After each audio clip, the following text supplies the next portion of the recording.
दोस्तों, जिंदगी के बारे में एक छोटी सी प्रस्तुति सर। यह जो सर, जैसे हम लोग सर किराए के मकान में रहते हैं, किराए के मकान में कहीं रहते हैं, तो हमारा जो किराए का जो मकान मालिक होता है उसके कुछ शर्तें होती हैं सर। उसका होता है शर्त कि मकान का किराया समय पर देना है, समय पर ही मकान का किराया देना है, मकान को स्वच्छ रखना है, गंदगी ज़्यादा फैलाना नहीं है, और मकान मालिक यह एक चेतना दे के जाता है कि जब चाहे मकान खाली करवा दूंगा। ये ध्यान रखिए, जब बोलूँगा मकान खाली कर देने का, इस प्रकार का शर्त वो रखता है सर मकान मालिक। उसी प्रकार सर हमारा जो परमात्मा है, ईश्वर है सर, वो हमारा मालिक है सर। क्योंकि ये शरीर उन्हीं मालिक का दिया हुआ है, परमात्मा का दिया हुआ है। लेकिन उसने भी हमको शर्त लगा कर भेजा है। जैसे किराएदार ने रखा है, वैसे उसने भी शर्त लगा कर भेजा है। उसने क्या कहा है कि जो मकान मालिक किराया मांगता है, यह हमारा ईश्वर बोलता है सर कि भजन और सुमिरन करो मेरा। जब तक आप हमारा भजन सुमिरन नहीं करोगे, अच्छी बात नहीं है, तुम प्रखर नहीं बन पाओगे। दूसरी बात सर, गंदगी, बुरे विचार और बुरी भावनाओं को फैलाओ मत। दूसरा शर्त हमारा ईश्वर रखता है सर कि आप बुरी विचारों, बुरे भावनाओं को त्याग कर दो, कहीं फैलाना नहीं सर।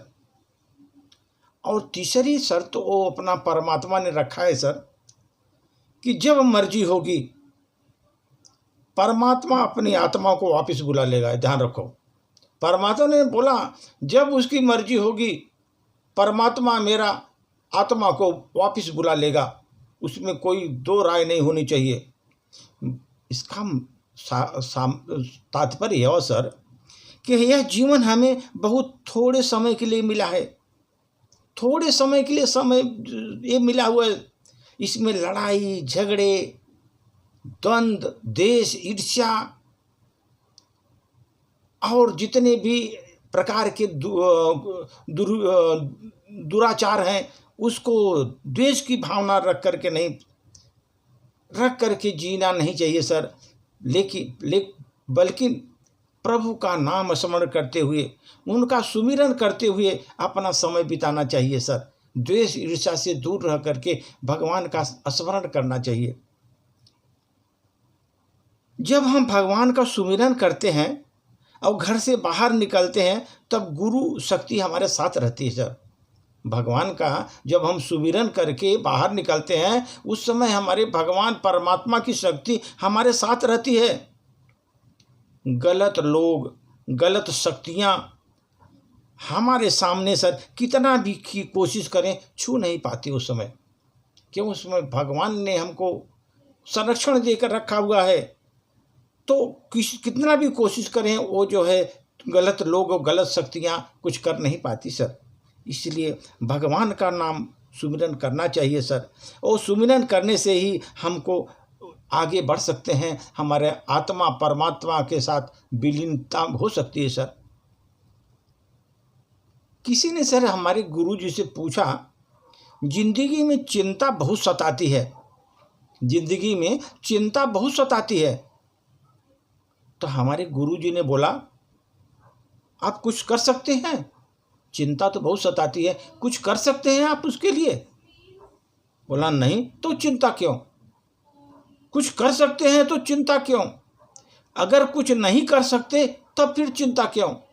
अगर कुछ कर सकते हैं तो क्यों चिंता कर रहे हो? तो आप कर ही देंगे उसको। और अगर नहीं कर सकते तो फिर चिंता क्यों? आपके हाथ में है ही नहीं है, परमात्मा को ऊपर छोड़ो। अगर आपके बस में हो तो चिंता करो, अगर बस में नहीं है तो चिंता क्यों कर रहे हो आप? अगर बस में आपका नहीं है तो आप चिंता क्यों कर रहे हो? अगर चिंता करनी है दोस्त, तो करनी को करो। वक्त बीता जा रहा है, अपने अच्छे कर्मों को चिंता करो। वक्त बीतता जा रहा है, आप भगवान का सुमिरन करते चलो सर। वो ऊपर वाला प्रभु सर आपके उसके हवाले कर दो, जितनी समस्याएं वो दूर कर देगा सर। भगवान आपकी सभी समस्याएं दूर करता देगा। उनका सुमिरन करके अपने चित्त को प्रभु के हवाले छोड़ दो। देखो आप 100% सर आपकी जितना भी परेशानियां हैं दूर हो जाएगी सर। वो ऊपर वाला मालिक सब संभाल लेगा। धन्यवाद।